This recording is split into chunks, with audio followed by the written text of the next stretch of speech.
भक्तजनों, आज की ये पावन शिव कथा साधारण नहीं है। ये कथा हर किसी के धैर्य, श्रद्धा और आस्था की परीक्षा लेती है। इसकी यात्रा लंबी अवश्य है और सत्य कहूं तो बहुत से लोग इसे बीच में ही छोड़ देंगे, लेकिन मुझे पूरा विश्वास है कि आप उन सच्चे भक्तों में से हैं जिनका मन कथा के बीच डगमगाता नहीं, जिनकी भक्ति परिस्थितियों से नहीं टूटती। भक्तों, जो भी श्रद्धालु इस दिव्य कथा को शांत चित्त, सच्चे मन और पूर्ण विश्वास के साथ अंत तक श्रवण करेगा, उसके जीवन में आने वाले बड़े से बड़े संकट भी स्वतः टलने लगेंगे। उसके घर पर कोई भी भारी दुख स्थायी रूप से नहीं ठहर पाएगा।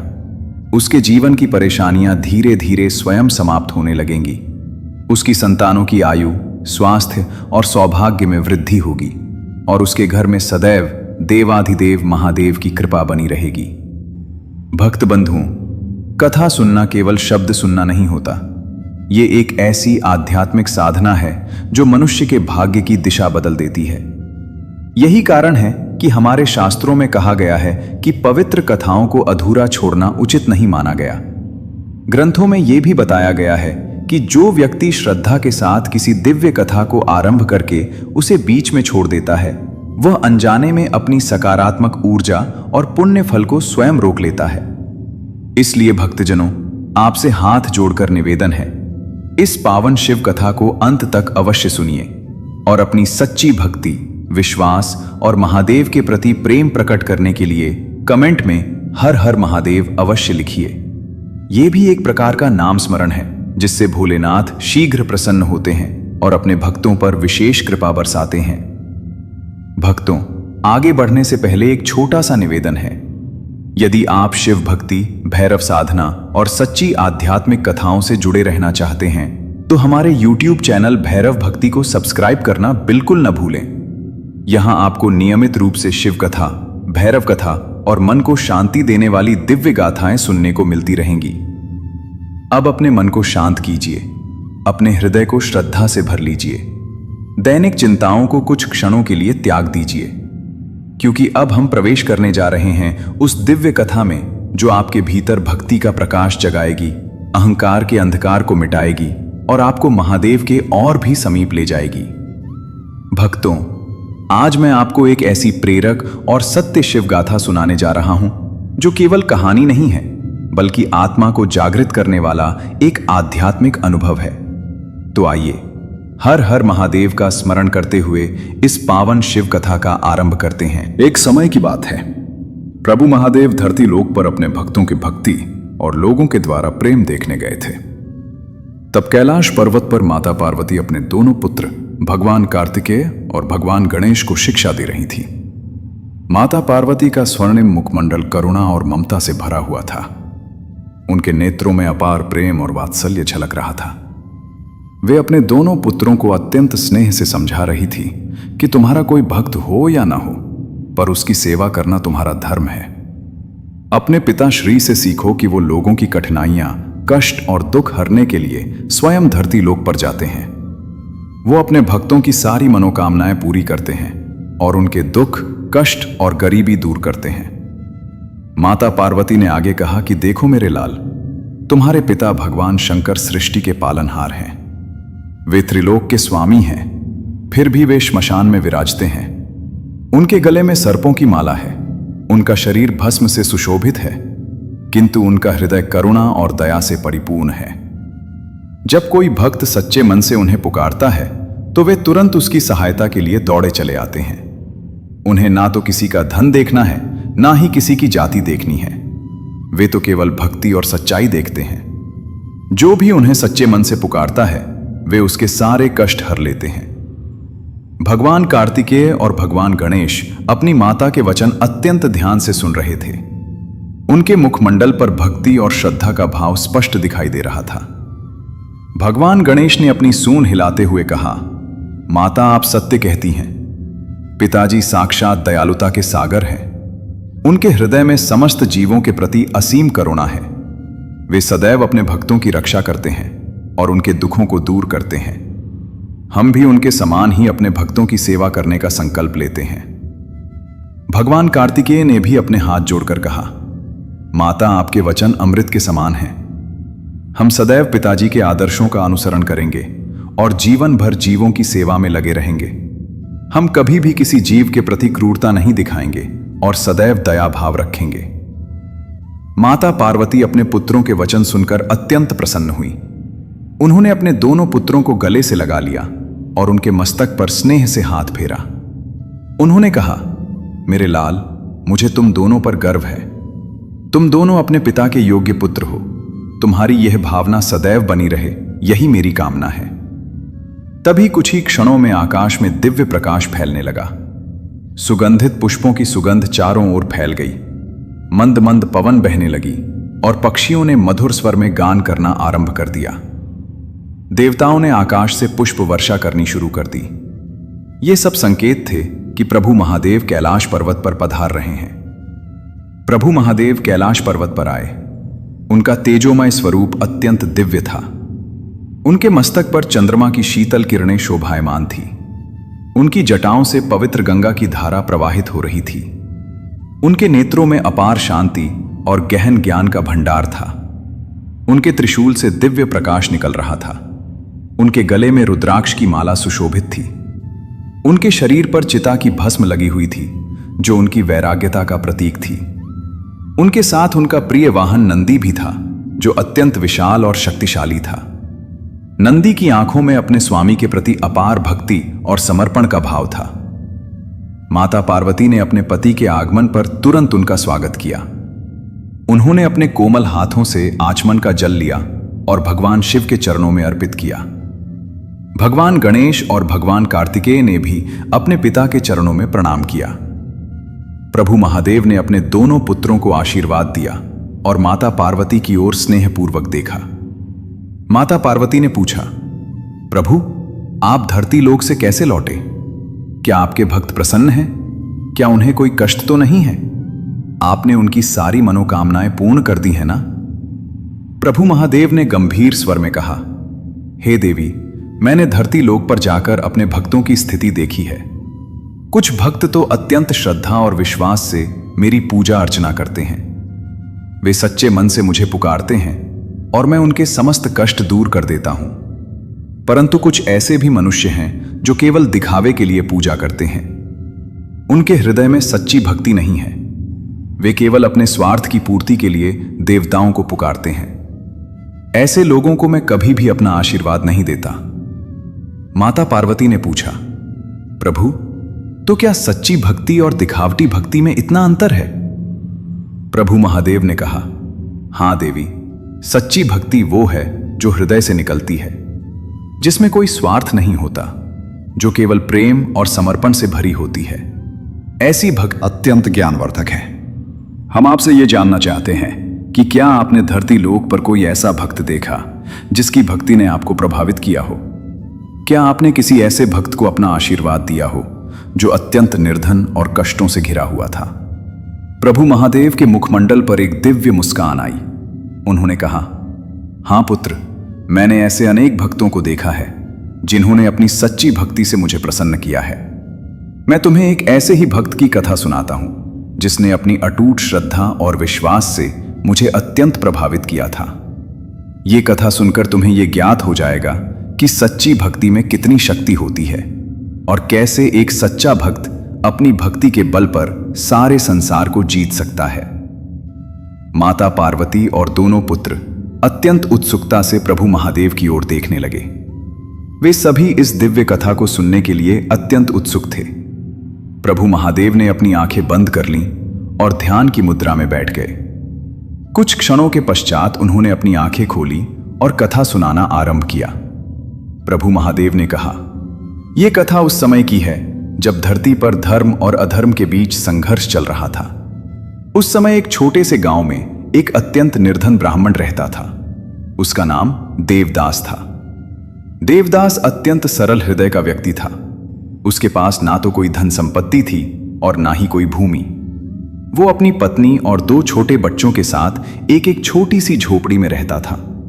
उसकी झोपड़ी इतनी छोटी थी कि उसमें 4 लोगों के बैठने की भी जगह मुश्किल से होती थी। झोपड़ी की छत टूटी हुई थी, जिससे बरसात के समय पानी टपकता रहता था। दीवारें मिट्टी की बनी हुई थी, जो कभी भी गिर सकती थी। परंतु इन सब कष्टों के बावजूद देवदास का चेहरा सदैव प्रसन्न रहता था। उसके होठों पर सदैव मुस्कान रहती थी। उसकी आंखों में एक अजीब सी चमक थी जो उसकी आंतरिक शांति और संतोष को दर्शाती थी। देवदास प्रतिदिन प्रातःकाल उठता था। वो पहले अपनी झोपड़ी को साफ करता था, फिर वो नदी पर जाकर स्नान करता था। स्नान के पश्चात वो भगवान शिव की पूजा करता था। उसके पास पूजा के लिए कुछ भी नहीं था। ना तो उसके पास दूध था, ना घी था, ना फूल थे और ना ही कोई अन्य सामग्री। परंतु वो नदी से कुछ जल लाता था और उसे एक पत्थर पर चढ़ा देता था। वो पत्थर उसके लिए भगवान शिव का प्रतीक था। वो उस पत्थर के सामने बैठकर घंटों तक भगवान शिव का नाम जपता रहता था। उसकी आवाज में इतनी श्रद्धा और भक्ति होती थी कि सुनने वाला मंत्रमुग्ध हो जाता था। देवदास की पत्नी का नाम सुमित्रा था। सुमित्रा भी अपने पति के समान ही धर्मपरायण और सरल हृदय की महिला थी। वो अपने पति के साथ हर कष्ट को सहन करती थी, परंतु कभी भी शिकायत नहीं करती थी। वो भी प्रतिदिन अपने पति के साथ भगवान शिव की पूजा करती थी। वो अपने छोटे छोटे बच्चों को भी भगवान शिव के बारे में बताती थी। वो उन्हें सिखाती थी कि भगवान शिव सबसे महान हैं, वे सबके रक्षक हैं, वे सबके पालनहार हैं। जो भी उन्हें सच्चे मन से पुकारता है वे उसकी सारी मुरादें पूरी कर देते हैं। देवदास के 2 बच्चे थे। बड़े बेटे का नाम रामदास था और छोटी बेटी का नाम गंगा था। दोनों बच्चे अत्यंत सुंदर और सुशील थे। वे भी अपने माता पिता के समान भगवान शिव के परम भक्त थे। वे प्रतिदिन अपने पिता के साथ पूजा में बैठते थे। वे भगवान शिव का नाम जपते थे। वे अपने माता पिता की सेवा करते थे, परंतु गरीबी के कारण उन्हें अनेक कष्ट उठाने पड़ते थे। कभी कभी तो उन्हें भोजन भी नहीं मिलता था, परंतु वे कभी भी अपने माता पिता से शिकायत नहीं करते थे। वे सदैव प्रसन्न रहते थे। देवदास अपने परिवार का पालन पोषण करने के लिए गांव में भिक्षा मांगता था। वह प्रतिदिन सुबह गांव के घरों में जाता था और लोगों से भिक्षा मांगता था। कुछ लोग उसे भिक्षा दे देते थे और कुछ लोग उसे भगा देते थे। कुछ लोग तो उसका अपमान भी करते थे। वे उससे कहते थे कि तुम जवान हो, तुम्हें काम करना चाहिए, तुम भिक्षा क्यों मांगते हो? परंतु देवदास कभी भी किसी की बात का बुरा नहीं मानता था। वह सबको प्रणाम करता था और आगे बढ़ जाता था। उसे विश्वास था कि भगवान शिव उसका ध्यान रखेंगे। वे उसे और उसके परिवार को कभी भी भूखा नहीं रहने देंगे। एक दिन की बात है। उस दिन देवदास को पूरे दिन भिक्षा में कुछ भी नहीं मिला। वह सुबह से शाम तक गांव के हर घर में गया, परंतु किसी ने भी उसे कुछ नहीं दिया। कुछ लोगों ने तो उसे बहुत बुरा भला कहा। कुछ लोगों ने उस पर पत्थर भी फेंके। देवदास का मन अत्यंत व्यथित हो गया। वह सोचने लगा कि आज उसके बच्चे भूखे रहेंगे, उसकी पत्नी भी भूखी रहेगी। यह सोचकर उसकी आंखों में आंसू आ गए। वह नदी के किनारे बैठ गया और रोने लगा। परंतु फिर हमें अवश्य कुछ देंगे। यह सुनकर देवदास की आंखों में फिर से आंसू आ गए, परंतु इस बार वे दुख के आंसू नहीं थे, बल्कि खुशी के आंसू थे। उसे अपने परिवार पर गर्व महसूस हुआ। उसने सोचा कि भगवान शिव ने उसे ऐसा परिवार दिया है जो हर परिस्थिति में उसका साथ देता है। उस रात सभी भूखे पेट सो गए, परंतु उनके चेहरे पर कोई दुख नहीं था। उनके मन में कोई शिकायत नहीं थी। वे सभी भगवान शिव के भरोसे थे। अगली सुबह देवदास बहुत जल्दी उठा। उसने स्नान किया और भगवान शिव की पूजा की। उस दिन भी उसके पास पूजा के लिए कुछ नहीं था, परंतु उसने नदी से जल लाया और पत्थर पर चढ़ाया। उसने भगवान शिव से प्रार्थना की, हे महादेव, आप त्रिलोक के स्वामी हैं, आप सबके पालनहार हैं। मैं जानता हूं कि आप मेरी परीक्षा ले रहे हैं। मैं आपकी हर परीक्षा में खरा उतरना चाहता हूं। मुझे अपनी भक्ति पर पूरा विश्वास है। मैं जानता हूं कि आप मुझे कभी भी निराश नहीं करेंगे। आप मेरे और मेरे परिवार की रक्षा करेंगे। हे भोलेनाथ, मैं आपसे केवल यही प्रार्थना करता हूं कि मेरी भक्ति में कभी कोई कमी ना आए। मैं सदैव आपका नाम लेता रहूं, चाहे मुझे कितने भी कष्ट क्यों ना उठाने पड़े। ये कहकर देवदास ने अपनी आंखें बंद कर ली और भगवान शिव का नाम जपने लगा। वो घंटों तक वहीं बैठा रहा। उसे समय का कोई ध्यान नहीं था। उसे भूख प्यास का भी कोई एहसास नहीं था। वो पूरी तरह से भगवान शिव के ध्यान में लीन हो गया था। तभी अचानक एक अद्भुत घटना घटी। आकाश में बादल छा गए। मंद मंद हवा चलने लगी। चारों ओर एक दिव्य सुगंध फैल गई। देवदास को लगा जैसे कोई उसके पास आ रहा है। उसने अपनी आंखें खोली और देखा कि एक अत्यंत वृद्ध साधु उसके सामने खड़ा है। साधु का शरीर अत्यंत कमजोर था। उसके वस्त्र फटे हुए थे। उसके हाथ में एक डंडा था। उसके चेहरे पर थकान के चिन्ह थे। साधु ने देवदास से कहा, हे ब्राह्मण, मैं बहुत दूर से आ रहा हूं। मैं बहुत थक गया हूं। मुझे बहुत भूख लगी है। क्या तुम मुझे कुछ भोजन दे सकते हो? यह सुनकर देवदास के मन में अत्यंत दुख हुआ। उसने सोचा कि मेरे पास तो स्वयं के लिए भी कुछ नहीं है, मैं इस साधु को क्या दूं? परंतु फिर उसे याद आया कि अतिथि देवो भव, अतिथि की सेवा करना सबसे बड़ा धर्म है। उसने तुरंत साधु से कहा, महाराज आप यहीं बैठिए, मैं अभी आपके लिए कुछ लेकर आता हूं। यह कहकर देवदास अपनी झोपड़ी की ओर दौड़ा। वो अपनी पत्नी के पास गया और बोला, सुमित्रा, एक साधु महाराज आए हैं। उन्हें बहुत भूख लगी है। हमारे पास कुछ है जो मैं उन्हें दे सकूं? सुमित्रा ने कहा, हमारे पास तो कल से कुछ भी नहीं है। हम सब भी भूखे हैं। परंतु देवदास ने कहा, नहीं सुमित्रा, अतिथि की सेवा सबसे बड़ा धर्म है। अतिथि साक्षात भगवान का रूप होता है। हमें किसी भी तरह से उनकी सेवा करनी चाहिए, भले ही हमें स्वयं भूखा रहना पड़े। सुमित्रा ने अपने पति के वचन सुने और उसे अपने पति पर गर्व महसूस हुआ।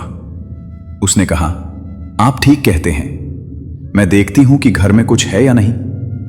सुमित्रा ने पूरी झोपड़ी में खोजा, परंतु उसे कुछ भी नहीं मिला। तभी उसे एक कोने में एक छोटा सा मटका दिखाई दिया। उसने उस मटके को उठाया और देखा कि उसमें थोड़ा सा आटा बचा हुआ था। वो आटा इतना कम था कि उससे केवल एक रोटी ही बन सकती थी। सुमित्रा ने वो आटा लिया और उससे एक छोटी सी रोटी बनाई। उसने वो रोटी अपने पति को दी और कहा, ये लीजिए, ये रोटी साधु महाराज को दे दीजिए। इसके अलावा हमारे पास कुछ भी नहीं है। देवदास ने वो रोटी ली और साधु के पास गया। उसने अत्यंत विनम्रता से साधु को वो रोटी अर्पित की और कहा, महाराज, मेरे पास इसके अलावा कुछ भी नहीं है, आप कृपया इसे स्वीकार करें। साधु ने वो रोटी ली और देवदास की ओर देखा। उसकी आंखों में एक अजीब सी चमक थी। उसने पूछा, क्या तुमने और तुम्हारे परिवार ने भोजन किया है? देवदास ने सच बोलते हुए कहा, नहीं महाराज, हम कल से भूखे हैं। हमारे पास ये एक रोटी ही थी जो हमने आपको दे दी है। साधु ने कहा, तो फिर तुमने ये रोटी मुझे क्यों दी? तुम्हें इसकी ज्यादा जरूरत थी। देवदास ने हाथ जोड़कर कहा, महाराज, अतिथि की सेवा सबसे बड़ा धर्म है। भगवान शिव ने हमें सिखाया है कि भूखे को भोजन देना सबसे बड़ा पुण्य है। हम भूखे रह सकते हैं, परंतु हम किसी अतिथि को भूखा नहीं दे सकते। यह हमारा धर्म है। यह सुनकर साधु के मुख पर एक दिव्य मुस्कान आई। उसने वो रोटी वापस देवदास को दी और कहा, मैं तुम्हारी परीक्षा ले रहा था। तुम सच्चे भक्त हो। तुम्हारे हृदय में सच्ची दयालुता है। मैं तुम्हारी इस रोटी को स्वीकार नहीं कर सकता। यह कहकर साधु ने अपना रूप बदलना शुरू कर दिया। उसका वृद्ध शरीर अचानक तेजोमय होने लगा। उसके फटे हुए वस्त्र दिव्य वस्त्रों में बदल गए। उसके सिर पर चंद्रमा प्रकट हो गया। उसकी जटाओं से गंगा बहने लगी। और कहा, मेरे भक्तों, याद रखना कि धन संपत्ति तो आती जाती रहती है, परंतु सच्ची भक्ति और धर्म सदैव साथ रहते हैं। तुम सदैव धन के मार्ग पर चलना, सदैव दूसरों की सेवा करना, सदैव सत्य बोलना, सदैव विनम्र रहना। यदि तुम ऐसा करोगे तो मैं सदैव तुम्हारे साथ रहूंगा। यह कहकर भगवान शिव अंतर ध्यान हो गए। देवदास और उसके परिवार ने उस दिन के बाद से अपना जीवन धर्म और भक्ति में बिताया। वे सदैव दूसरों की सेवा करते रहे। वे सदैव गरीबों और जरूरतमंदों की मदद करते रहे। उनका घर सदैव अतिथियों के लिए खुला रहता था। कोई भी उनके घर से भूखा नहीं जाता था। देवदास प्रतिदिन प्रातःकाल भगवान शिव की पूजा करता था। अब उसके पास पूजा के लिए सब कुछ था। उसके पास दूध था, घी था, फूल थे, फल थे और सभी प्रकार की पूजा सामग्री थी। परंतु उसकी भक्ति में कोई अंतर नहीं आया। वो पहले की तरह ही सच्चे मन से भगवान शिव की पूजा करता था। उसकी भक्ति में कोई दिखावा नहीं था। वो केवल अपने मन से भगवान शिव को पुकारता था। धीरे धीरे देवदास की प्रसिद्धि चारों ओर फैल गई। लोग दूर दूर से उसके दर्शन करने आने लगे। लोग उससे पूछते थे कि तुमने भगवान शिव को कैसे प्रसन्न किया, तुम्हें यह सब कैसे मिला। देवदास सभी को वही उत्तर देता था कि सच्ची भक्ति और त्याग से भगवान शिव प्रसन्न होते हैं। धन संपत्ति से नहीं, बल्कि हृदय की सच्चाई से भगवान शिव प्रसन्न होते हैं। यदि तुम सच्चे मन से उन्हें पुकारोगे तो वे अवश्य ही तुम्हारे पास आएंगे। वे तुम्हारी सारी मनोकामनाएं पूर्ण करेंगे। समय बीतता गया। देवदास के बच्चे बड़े हो गए। उसका बेटा रामदास एक विद्वान ब्राह्मण बन गया। उसकी बेटी गंगा एक सुशील और धर्मपरायण कन्या बन गई। दोनों बच्चे अपने पिता के समान ही भगवान शिव के परम भक्त थे। वे भी अपने पिता की तरह सदैव दूसरों की सेवा करते थे। वे भी गरीबों और जरूरतमंदों की मदद करते थे। एक दिन देवदास के गांव में एक भयंकर अकाल पड़ा। कई महीनों से बारिश नहीं हुई थी। खेतों में फसलें सूख गई थीं। नदियां और तालाब सूख गए थे। लोगों के पास खाने के लिए अनाज नहीं था। लोग भूख से मरने लगे। चारों ओर हाहाकार मच गया। लोग भगवान से प्रार्थना करने लगे कि वे बारिश भेजें, परंतु कोई फायदा नहीं हुआ। गांव के लोग देवदास के पास आए और बोले, हे देवदास, तुम भगवान शिव के परम भक्त हो। भगवान शिव तुम्हारी हर बात सुनते हैं। कृपया तुम भगवान शिव से प्रार्थना करो कि वे हमारे गांव में बारिश भेजें। हम सब भूख से मर रहे हैं। हमारे बच्चे रो रहे हैं। हमारे पास खाने के लिए कुछ नहीं है। कृपया हमारी मदद करो। देवदास ने गांव वालों की व्यथा देखी। उसका हृदय दुख से भर गया। उसने कहा, मैं अवश्य ही भगवान शिव से प्रार्थना करूंगा। तुम सब चिंता मत करो। भगवान शिव अवश्य ही हमारी सहायता करेंगे। ये कहकर देवदास ने अपने घर में एक विशेष पूजा का आयोजन किया। उसने पूरे गांव के लोगों को अपने बुलाया। सभी लोग एकत्रित हो गए। देवदास ने भगवान शिव की मूर्ति के सामने दीप जलाया। उसने धूप अगरबत्ती जलाई। उसने फूल चढ़ाए। उसने जल चढ़ाया। फिर उसने अपनी आंखें बंद कर ली और भगवान शिव से प्रार्थना करने लगा। वो बोला, हे महादेव, हे त्रिलोकनाथ, हे कृपालु, आप सबके पालनहार हैं।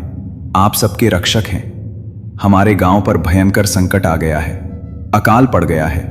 लोग भूख से मर रहे हैं। बच्चे रो रहे हैं। कृपया आप हम पर दया करें। कृपया आप हमारे गांव में बारिश भेजें। हम सब आपके शरणागत हैं। हम सब आपके भक्त हैं। कृपया हमारी रक्षा करें। देवदास की प्रार्थना सुनकर सभी गांव वाले भी भगवान शिव का नाम लेने लगे। सभी ने अपने हाथ जोड़ लिए। सभी ने अपनी आंखें बंद कर ली। सभी ने भगवान शिव से प्रार्थना करना शुरू कर दिया। पूरे गांव में भगवान शिव का नाम गूंजने लगा। ओम नमः शिवाय, ओम नमः शिवाय की ध्वनि चारों ओर फैल गई। लोग घंटों तक भगवान शिव का नाम जपते रहे। वे रात भर जागकर भगवान शिव की पूजा करते रहे। प्रातःकाल जब सूर्य उदय हुआ तो अचानक आकाश में बादल छा गए। मंद मंद हवा चलने लगी। बिजली चमकने लगी। बादल गरजने लगे और फिर अचानक जोरदार बारिश होने लगी। लोग ये देखकर अत्यंत प्रसन्न हो गए। वे सभी बाहर आ गए और बारिश में नहाने लगे। बच्चे खुशी से नाचने लगे। महिलाएं गीत गाने लगी। सभी ने भगवान शिव का धन्यवाद किया। देवदास की आंखों से खुशी के आंसू बह निकले। उसने भगवान शिव को प्रणाम किया और कहा, हे महादेव, आपकी कृपा अपार है। आपने हमारी प्रार्थना सुन ली। आपने हमारे गांव को बचा लिया। हम सब आपके सदैव ऋणी रहेंगे। बारिश कई दिनों तक होती रही। नदियां और तालाब फिर से भर गए। खेतों में फिर से हरियाली आ गई। लोगों के चेहरे पर फिर से मुस्कान आ गई। अकाल समाप्त हो गया। गांव में फिर से खुशहाली आ गई। सभी लोग देवदास के प्रति कृतज्ञ थे। वे सभी जानते थे कि देवदास की भक्ति के कार्य आ गया है। मैं जल्दी ही इस संसार को छोड़कर चला जाऊंगा, परंतु जाने से पहले मैं तुम सभी को कुछ कहना चाहता हूं। तुम सभी सदैव धर्म के मार्ग पर चलना, सदैव सत्य बोलना, सदैव दूसरों की सेवा करना, सदैव गरीबों की मदद करना, और सबसे महत्वपूर्ण बात यह है कि सदैव भगवान शिव की भक्ति करना। भगवान शिव ही सबके रक्षक हैं, वे ही सबके पालनहार हैं। यदि तुम सच्चे मन से उन्हें पुकारोगे तो वे अवश्य ही तुम्हारी सहायता करेंगे। मैंने अपने जीवन में यह अनुभव किया है। भगवान शिव की कृपा से ही मुझे सब कुछ मिला। उनकी कृपा से ही मैं गरीबी से निकलकर समृद्ध बना। उनकी कृपा से ही मेरे बच्चे सुखी हुए। उनकी कृपा से ही हमारे गांव की रक्षा हुई। इसलिए तुम सभी सदैव भगवान शिव की भक्ति करना और उनका नाम कभी मत भूलना। यह कहकर देवदास ने भगवान शिव का नाम लेना शुरू कर दिया। उसने अपनी आंखें बंद कर ली। उसके होठों पर भगवान शिव का नाम था। ओम नमः शिवाय, ओम नमः शिवाय। धीरे धीरे उसकी आवाज धीमी होती गई, उसकी सांसें धीमी होती गईं, और फिर अचानक एक दिव्य प्रकाश प्रकट हुआ। भगवान शिव स्वयं वहां प्रकट हुए। उन्होंने देवदास की आत्मा को अपने साथ ले लिया। देवदास को मोक्ष मिल गया। वो सीधा कैलाश पर्वत पहुंच गया। भगवान शिव के पास पहुंचकर देवदास ने उन्हें प्रणाम किया और कहा, हे महादेव, मैं धन्य हो गया।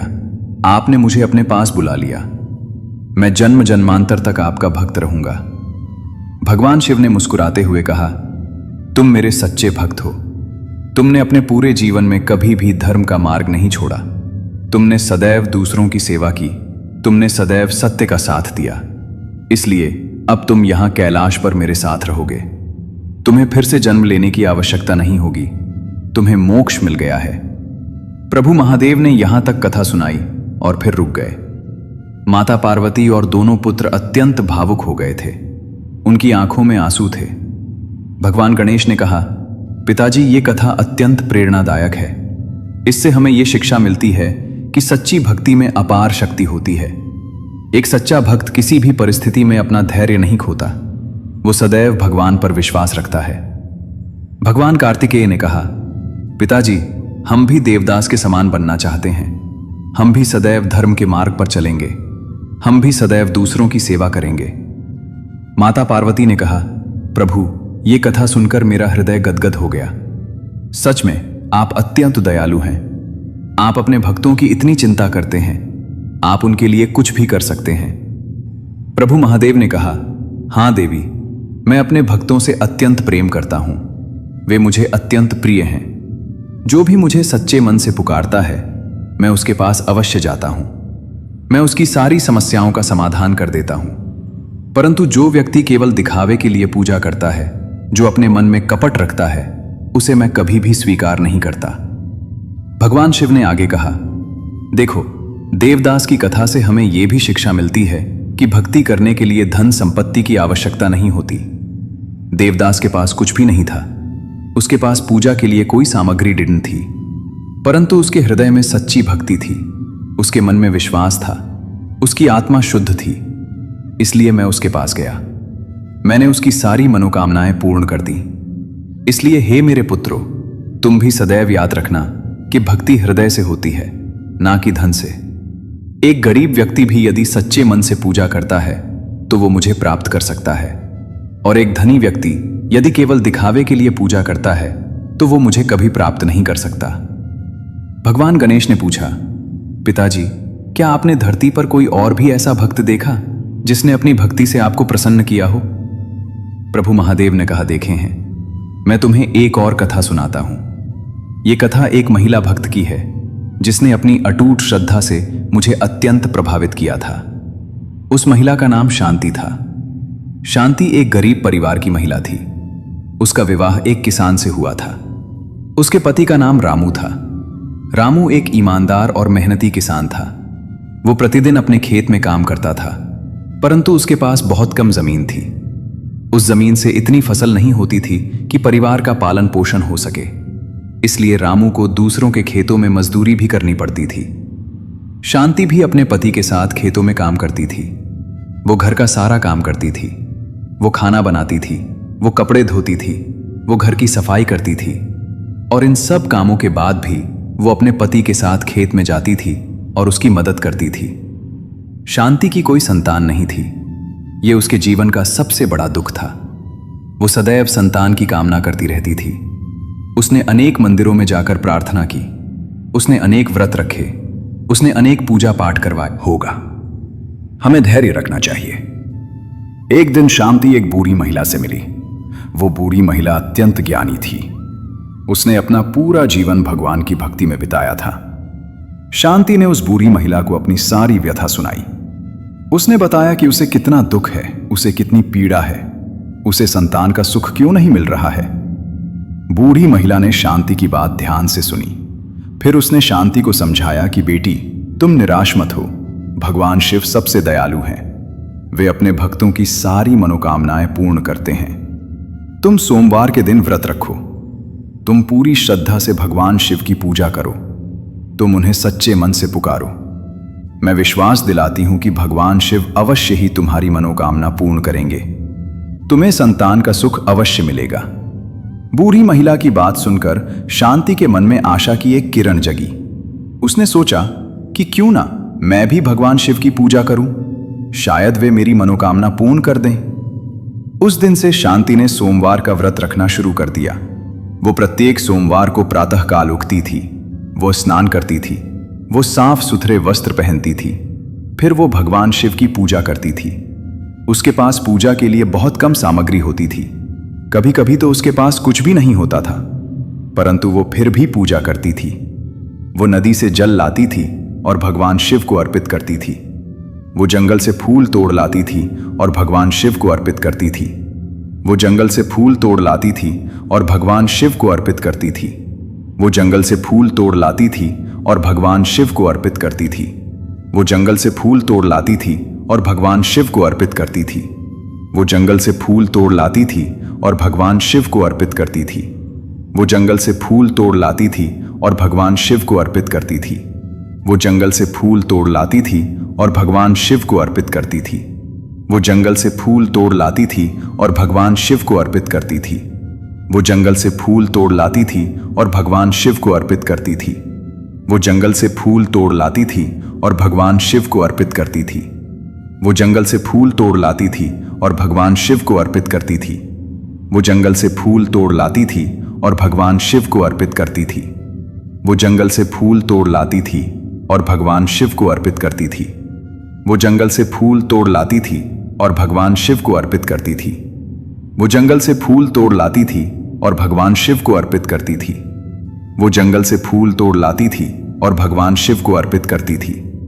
वो जंगल से फूल तोड़ लाती थी और भगवान शिव को अर्पित करती थी। वो जंगल से फूल तोड़ लाती थी और भगवान शिव को अर्पित करती थी।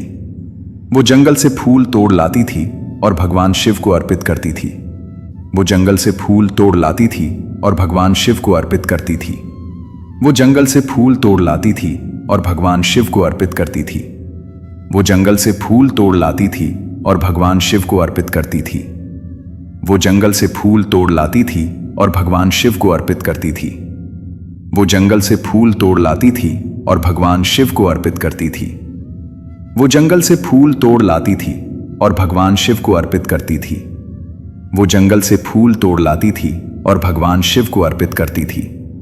वो जंगल से फूल तोड़ लाती थी और भगवान शिव को अर्पित करती थी। वो जंगल से फूल तोड़ लाती थी और भगवान शिव को अर्पित करती थी। वो जंगल से फूल तोड़ लाती थी और भगवान शिव को अर्पित करती थी। वो जंगल से फूल तोड़ लाती थी और भगवान शिव को अर्पित करती थी। वो जंगल से फूल तोड़ लाती थी और भगवान शिव को अर्पित करती थी। वो जंगल से फूल तोड़ लाती थी और भगवान शिव को अर्पित करती थी। वो जंगल से फूल तोड़ लाती थी और भगवान शिव को अर्पित करती थी। वो जंगल से फूल तोड़ लाती थी और भगवान शिव को अर्पित करती थी। वो जंगल से फूल तोड़ लाती थी और भगवान शिव को अर्पित करती थी।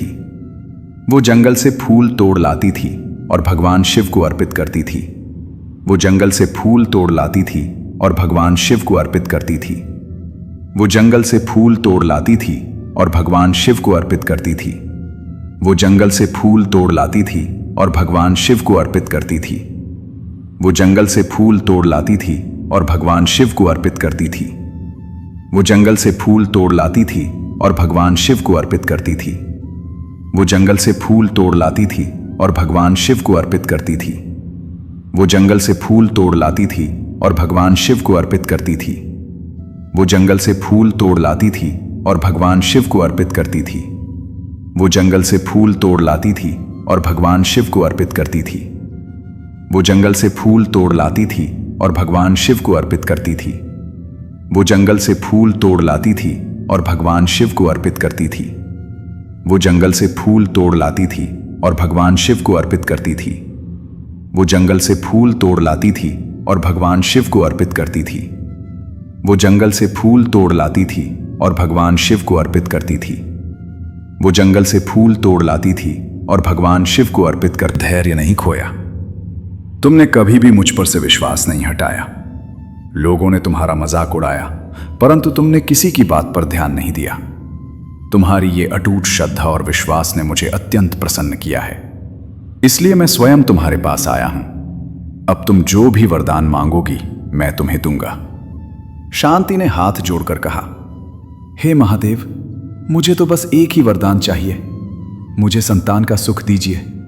मुझे एक पुत्र दीजिए जो आपके समान ही गुणवान हो, जो धर्मपरायण हो, जो सत्यवादी हो, जो दूसरों की सेवा करे। बस यही मेरी एकमात्र कामना है। भगवान शिव ने मुस्कुराते हुए कहा, तथास्तु। तुम्हें शीघ्र ही एक पुत्र की प्राप्ति होगी। वो अत्यंत तेजस्वी और गुणवान होगा। वो तुम्हारे कुल का नाम रोशन करेगा। वो समाज में सम्मान पाएगा। वो सदैव धर्म के मार्ग पर चलेगा। परंतु याद रखना कि तुम्हें उसे सही संस्कार देने होंगे। तुम्हें उसे भगवान की भक्ति सिखानी होगी। तुम्हें उसे सत्य और धर्म का मार्ग दिखाना होगा। यदि तुम ऐसा करोगी तो तुम्हारा पुत्र महान बनेगा। शांति ने भगवान शिव के चरण पकड़ लिए और बोली, हे प्रभु, मैं वचन देती हूं कि मैं अपने पुत्र को सही संस्कार दूंगी। मैं उसे आपकी भक्ति सिखाऊंगी। मैं उसे सत्य और धर्म का मार्ग दिखाऊंगी। वो सदैव आपका भक्त रहेगा। भगवान शिव ने आशीर्वाद दिया और अंतर्ध्यान हो गए। शांति वहीं बैठी रही।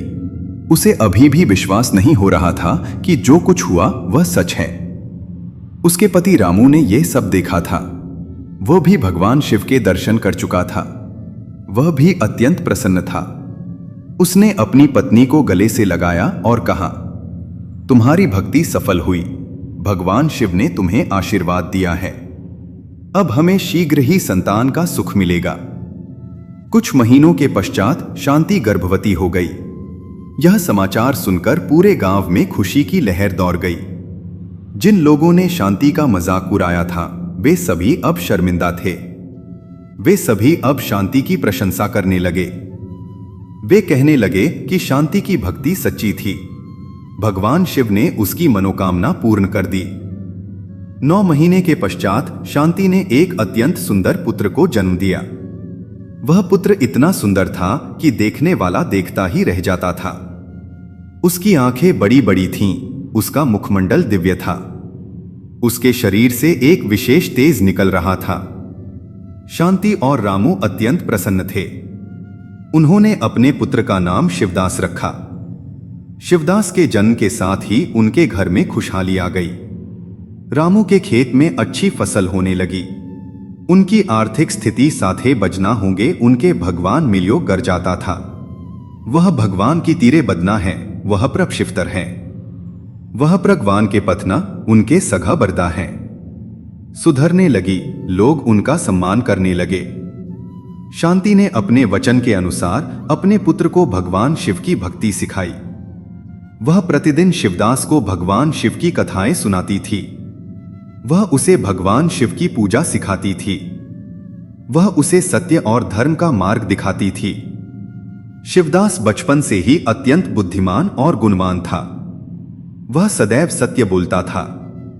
वह सदैव बड़ों का सम्मान करता था। वह छोटों से प्रेम करता था। वह गरीबों की मदद करता था।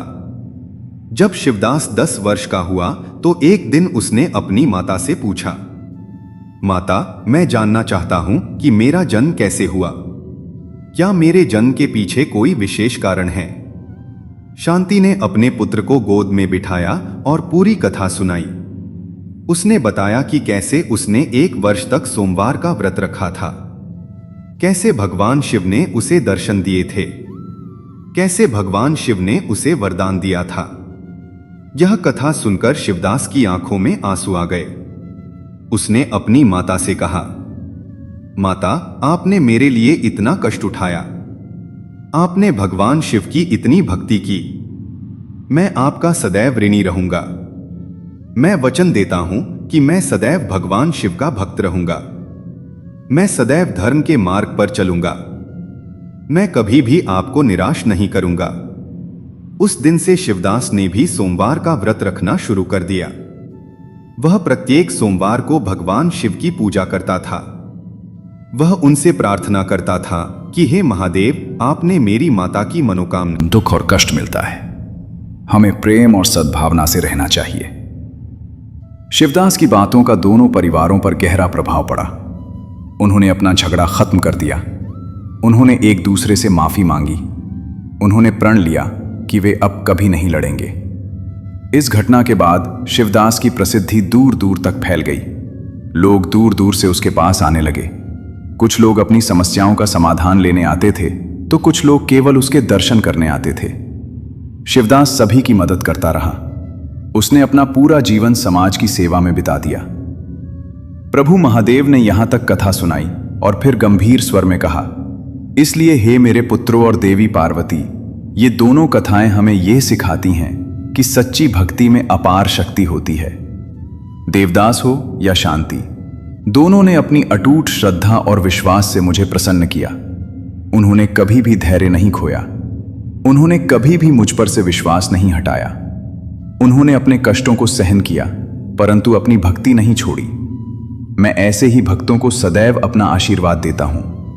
मैं ऐसे ही भक्तों के पास स्वयं चलकर जाता हूं। भगवान शिव ने आगे कहा, धन संपत्ति से भक्ति नहीं होती। बड़े बड़े मंदिरों में जाकर महंगी पूजा करवाने से भक्ति नहीं होती। सच्ची भक्ति तो हृदय से होती है। एक गरीब व्यक्ति भी यदि सच्चे मन से मुझे पुकारे तो मैं उसके पास अवश्य जाता हूं, और एक धनी व्यक्ति यदि केवल दिखावे के लिए पूजा करे तो मैं उसकी ओर देखता भी नहीं। इसलिए सदैव याद रखना कि भक्ति सच्चाई से होती है, त्याग से होती है, समर्पण से होती है। माता पार्वती ने अपने नेत्रों से अश्रुधारा बहाते हुए कहा, प्रभु, आपकी ये कथा अत्यंत पवित्र और प्रेरणादायक है। ये कथा संसार के सभी प्राणियों को सुननी चाहिए। इससे उन्हें यह ज्ञात होगा कि सच्ची भक्ति क्या होती है। भगवान गणेश और भगवान कार्तिकेय ने भी अपने पिता को प्रणाम किया और कहा, पिताजी, हम आपकी इस पवित्र कथा को सदैव अपने हृदय में रखेंगे। हम भी आपके समान ही अपने भक्तों की सेवा करेंगे। हम कभी भी किसी भक्त को निराश नहीं करेंगे। भगवान शिव ने अपने दोनों पुत्रों को आशीर्वाद दिया और मुस्कुराते हुए कहा, यही मेरी इच्छा है। तुम सब सदैव धर्म के मार्ग पर चलो, सदैव सत्य का साथ दो, सदैव जीवों की सेवा करो। यही सच्चा धर्म है और यही सच्ची भक्ति है। इस प्रकार कैलाश पर्वत पर भगवान शिव की पवित्र कथा संपन्न हुई। चारों ओर शांति छा गई। देवताओं ने आकाश से पुष्पों की वर्षा की। दिव्य संगीत बजने लगा और भगवान शिव परिवार सहित कैलाश पर्वत पर विराजमान रहे। जो भी इस पवित्र कथा को श्रद्धा भाव से सुनता है या पढ़ता है, उसके सभी कष्ट दूर हो जाते हैं, उसके सभी पाप नष्ट हो जाते हैं, उसकी सभी मनोकामनाएं पूर्ण हो जाती हैं। भगवान शिव उस पर सदैव कृपा बनाए रखते हैं। बोलो भोलेनाथ की जय, हर हर महादेव। इसी दिव्य भाव के साथ कैलाश पर्वत पर भगवान शिव की ये पावन लीला पूर्ण होती है, जहां सच्ची भक्ति की सुगंध चारों दिशाओं में फैल जाती है, जहां यह स्पष्ट हो जाता है कि भगवान शिव केवल मंदिरों में नहीं बल्कि उस हृदय में निवास करते हैं जो करुणा, त्याग, सेवा और सत्य से भरा होता है। भक्त देवदास और माता शांति की ये पावन कथाएं हमें ये सिखाती हैं कि जब मनुष्य का सब कुछ छिन जाता है, जब संसार साथ छोड़ देता है, तब यदि केवल भोलेनाथ पर अटूट विश्वास बचा रहे तो वही विश्वास मनुष्य को अंधकार से प्रकाश की ओर ले जाता है। भगवान शिव कभी देर नहीं करते, वे केवल धैर्य की परीक्षा लेते हैं। जो भक्त हर परिस्थिति में हर हर महादेव कहना नहीं छोड़ता, जो दुख में भी शिकायत नहीं करता, जो भूखा रहकर भी अतिथि को भोजन देता है, जो तानों के बीच भी भक्ति नहीं छोड़ता, वही भक्त भगवान शिव को सबसे अधिक प्रिय होता है। आज यदि आपके जीवन में कष्ट है, यदि गरीबी है, रोग है, संतान का अभाव है, मानसिक पीड़ा है या कोई अधूरी कामना है, तो इस कथा को केवल कहानी मत समझिए, इसे अपने जीवन का मार्गदर्शन बनाइए। भोलेनाथ से कुछ मांगना हो तो शब्दों से नहीं, आंसुओं से मांगिए। सामग्री से नहीं, समर्पण से पूजिए। दिखावे से नहीं, विश्वास से पुकारिए। भोलेनाथ अवश्य सुनते हैं, और जब सुनते हैं तो जीवन की दिशा ही बदल देते हैं। यदि ये कथा आपके हृदय को स्पर्श कर गई हो, यदि आपकी आंखें नम हो गई हों, यदि आपके मन में भी ओम नमः शिवाय गूंज उठा हो, तो समझ लीजिए भगवान शिव की कृपा आप पर भी बरस चुकी है। ऐसी ही सच्ची, पावन और जीवन बदल देने वाली भक्ति कथाएं सुनने के लिए आप जुड़े रहिए हमारे भक्ति चैनल भैरव भक्ति के साथ। भोलेनाथ आप सभी पर अपनी कृपा बनाए रखें, आपके जीवन से हर दुख, हर बाधा, हर अंधकार दूर करें और आपको भक्ति, शांति और मोक्ष के मार्ग पर अग्रसर करें।